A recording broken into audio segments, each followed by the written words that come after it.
Yeah, welcome to ShareTreck. This is Raj here, friends. Today we are slightly more greedier than yesterday. We are up to 70 from 68. And there is a lot of mixed information out here. Walmart CFO says price hikes from tariffs could start later this month as retailer beats on earnings. And I believe they also withheld their forecast for the future. And the stock market also is looking a little bit weak this morning.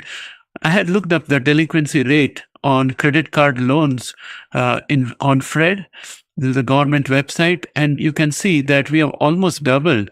So we are at 3.08%. The peak was in Q2 2009. It was 6.77%. So we're almost halfway there. And at the very low, we were at 1.53% in Q3 2021 when cash was flowing freely. So we have almost doubled on the delinquency. Now, apart from that, we have another contradiction here. Trump says he doesn't want Apple building products in India. And at the same time, he says India offered to remove all tariffs on US goods. So if you look at this, and if you look at his current trip to the Middle East and accepting the jet and all those things, holding the talks with Syria and normalizing the relationship with Syria, I think that what Trump is doing is basically he wants to be the last person who will decide on anything. And I think that the best way India could handle this is to maybe offer a few Trump towers out there and probably, build some relationship, flatter him a little bit and probably give credit for resolving the India-Pakistan skirmish, because what Trump wants now is basically a Nobel Prize. And all of these aspirations are actually hampering the stock market. That's why we as a retail investor would wish that everybody gives him whatever he wants and we get this over with and get back to normal. That's how I would look at it, because our retirement funds and everything is being affected. Now, if we look at the 30-year yield, I would show you the 30-year yield at 4.954%. 30-year yield has not been this high, I think, except for somewhere around 2023, late 2023. So we are going very close to 5%. And when yields go this high, it becomes very attractive for investors to buy these bonds, which are less expensive, because even though their face value might be high, they are selling for a lower rate in the market. And if you buy at this point of time, you enjoy a high rate of return, while there is a lot of risk in the stock market. And as the yields start falling, the value of the bond goes up. So you get capital gains to boot. So I think it's a no-brainer to get into a 30-year bond, or even a 10-year bond for that matter. So that pressure will continue to exert. And all of that is quite possible if US is considered as a very credible institution with a lot of safeguards and everything, and AAA rating. Now, if the rating is not that great, the interest rates will go up further, and one may not expect the capital gains that might happen, that the yields will fall in the future. So that's one of the reasons why everybody is not moving lockstep into the US bonds. At the same time, yesterday we had a unique phenomenon where our VIX also went up along with the stock market going up. And I was searching about the reasons why that could happen. And one of the reasons is when the investors are trying to hedge a position, trying to make sure that they don't suffer any loss, or there is a fear that there could be an immediate market turnaround. Those things might happen. So probably today, the market's weakness we are witnessing is a reflection of those activities. We'll find out what happens as days go by, because as retail investors, that's what we can do. And now, I would like to also talk about some of the other aspects in the macroeconomics. Maryland's credit rating gets downgraded as governor blames Trump. So when a municipal credit rating gets downgraded, or the provincial city bonds gets downgraded, the interest rate starts going up because not many people want to buy it, and therefore the market price of those bonds go down, yields go up. The borrowing becomes difficult because when they issue new bonds to replace old ones, they have to pay more. Illinois cuts revenue outlook on economic federal funding woes.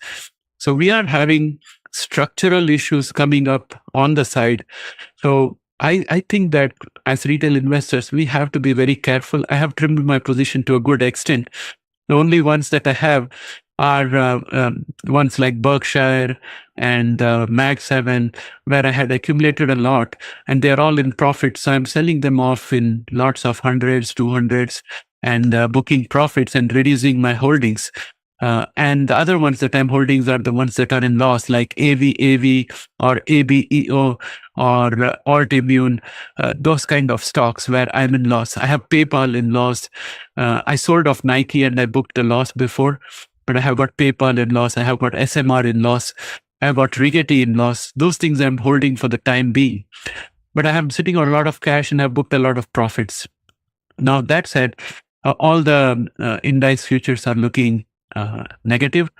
And let us go and have a look at the economic calendar, because we have a speech by Fed Chair Powell, and it's going to happen at 8:40 a.m. And we are going to get PPI month over month and retail sales month over month, two data elements that could potentially move the markets. And we can probably see the weakness that that's in the pre-market session right now changing into strength if the numbers here come out better or more favorable. That said, I'd like to go in and have a look at the S&P 500 futures. And I'm just going to have a quick look at the chat section to make sure that my voice is carrying through and everything is all right. Yeah, there is no warning from there saying that, Raj, we can't hear you. So all is good. Let's keep on moving.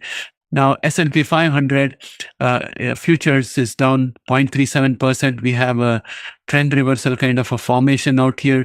It's not yet baked. We'll have to see at the end of the day where we are. And if we continue to go down, our support is going to be 5,835. Momentum is dropping. MACD is moving towards the signal line in a bearish manner. We'll see what happens when the market opens. I personally think that the markets are very stretched and the fundamentals do not support what's happening at this point of time.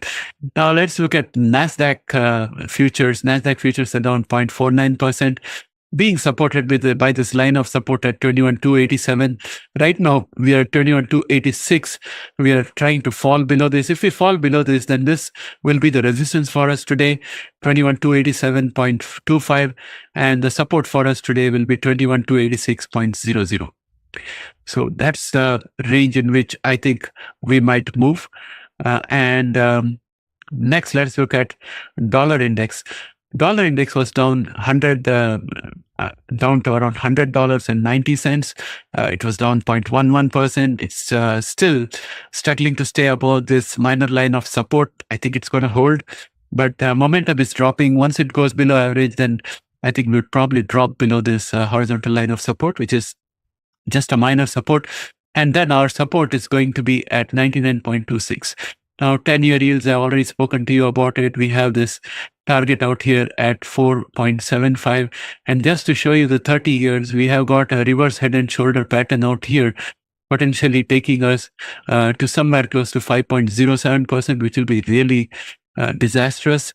And then let's go on and have a look at where the indices were left in the previous session. And we are still above this huge area of support for S&P 500 as we closed yesterday. And the support starts at 5,880 and it ends at around 5,834.71. This whole area is likely to be giving a whole lot of support. We could end up anywhere in between that during the day. And at the very bottom, we have a support somewhere around 5,768.32. I'm going to just mark this other support also green. So this is where we are today. And I'm thinking that we are going to be at the most falling up to 5,834.71 to end the day. That's the range in which we are likely to be, unless we have some positive catalyst. And NASDAQ is still managing to stay within this huge area of support that was there before. And it's an area where I think it's going to drop out from, and that's going to become a resistance for today. I think 21,264 will end up being a resistance for today, and our support for today is likely to be 20,348.26. VIX is up 1.67%, and our support at 18.31 has been tested multiple times, and we have bounced back from that. And we have gold slightly improving by 0.05%, there's 0.04%, and this is going to be in response to weakness in the dollar. But I think that gold would probably come down further because we have a target here of 3020, and we might hit this target and probably bounce off from the support out here. I'm going to thicken this. Every day I end up having to make these lines thicker because TradingView doesn't save my settings. So we have a whole lot of supports out here, but I'm thinking that we are going to go at least up to 3028.49 for gold before it bounces back. That said, I'm going to go and have a look at AI and NVDA. NVDA is down 0.77% in pre-market trades. We have a resistance for NVIDIA at around 140.23, and we have a support for NVIDIA at 128.66. And our RSI shows that it's overbought, and we have earnings coming up soon on the 28th of May. There could be a little bit of consolidation or dropping down to the support. Next, we have Meta, which is down 1.50%. Our support at 656.40 continues to be to become a resistance. I'm going to mark this as a resistance out here. So 656.82 is going to be a resistance for us, and a support is going to be found at 629.57. Presently, we are at 649.76, which is somewhere out in this region. If you look at MACD, it is still bullish. Momentum is overbought, but in the past, we have gone all the way up to 84.37 on the RSI scale. So I'm thinking that the RSI and the overbought condition is not the constraint out there. It's going to be the overall market sentiment that will drag down Meta. And then we look at Google. Google is down 0.73%. I think that Google is the least expensive of the Mag 7 stocks, even though there is some action from DOJ or something against Google to break up parts of the company. I still think it's very cheaply valued. So Google should not suffer too much. I think it could end up with a support at 164.57. I'm going to mark this as green. That's going to be the support for today. Minor line of resistance at 167.39 should do the trick for today. Amazon is down 0.53% as of yesterday, and a further 0.93% in pre-market session. And that makes our support at 208.05 as the first line of support for today. And the second line of support is going to be this line out here. There's a dynamic support. It's going to be at 201.00. So those are the supports I see for Amazon for today. And if you look at Apple, Apple is down 1.06% in pre-market trade, yet our support at 207.12 continues to be a support for today. And we have a minor line of resistance at 218.90. And with that said, I think I'd like to look at Microsoft. I have a short on Microsoft. Probably I could see light at the end of the tunnel today because Microsoft is down 0.52% in pre-market trade. And we have a support at 448.29, and we have a resistance at 454.63. And then let's go on to Tesla. Tesla is down 2.12% in pre-market trade. And we have support at 329.59, and we have resistance at 362.08. I'm going to mark that as a resistance out there. So that's the range in which we are moving. Oracle is down 0.83% in pre-market trades. Our support is going to be at 157.21. I'm going to mark this as a support, and our resistance is going to be somewhere around 167.45. Our minor line of resistance out here at 162.30 will be easily overtaken today when the market opens, at least momentarily. And if that happens, our resistance is going to be 167.45. AMD is down 0.50% in pre-market trades. And a minor line of support at 115.02 will continue to perform its role as a support. And resistance is going to be 125.39.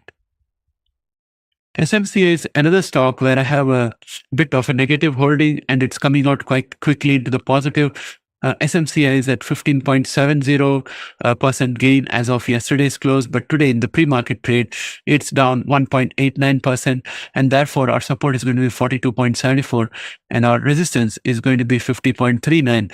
MACD is bullish, momentum is just about overbought, but in terms of being overbought, I think on the RSI scale, we have been all the way up to 80.04 in the past. So there could be some room out there, but overall market sentiments can drag it down. Broadcom is down, I think, around 1.65% in pre-market trades. And that makes our minor line of support at 226.93 as the support for today, because pre-market we are at 228.16. Our resistance is going to be 236.69. I'm going to mark this red. And Palantir is up 1.62% as of yesterday, but this morning it was down 1.31% in pre-market trades. Our support continues to be 124.55. Our resistance will be 130.29. Now, let us look at SMH. SMH was up 0.99% yesterday, but today it has given up all the gains, and it's down 0.91% in the pre-market trades.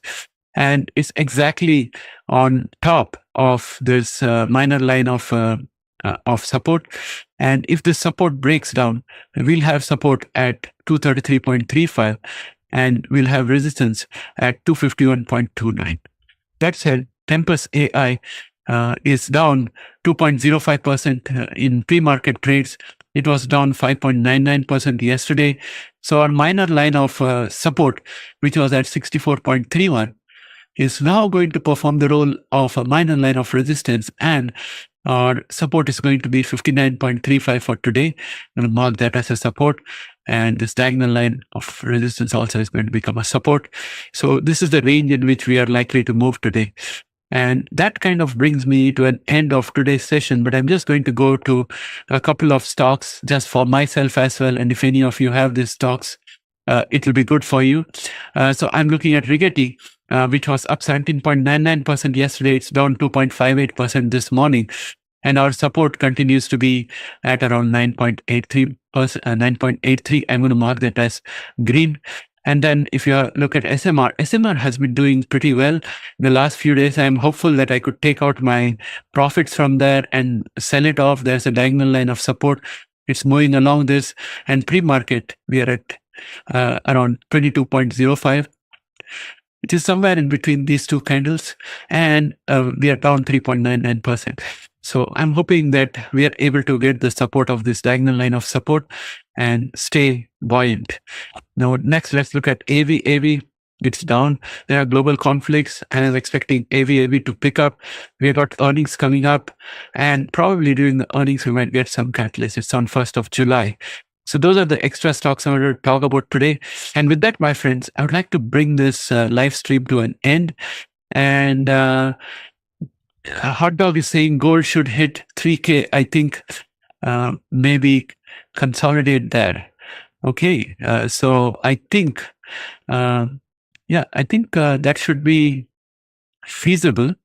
That should be feasible. Let me just go and have a quick look at the gold chart again. It was with indicators 3K. So where is 3K? 3K is, I think we agree on that. It could potentially consolidate out there because there doesn't seem to be reason for it to go down further. But if it did go down, then a bounce would be justified if it hits this line of support. Any bounce before that would be suspect. So I agree with you on that, Hot Dog. And that brings me to an end of today's session, and I'll catch up with you guys tomorrow. Bye for now.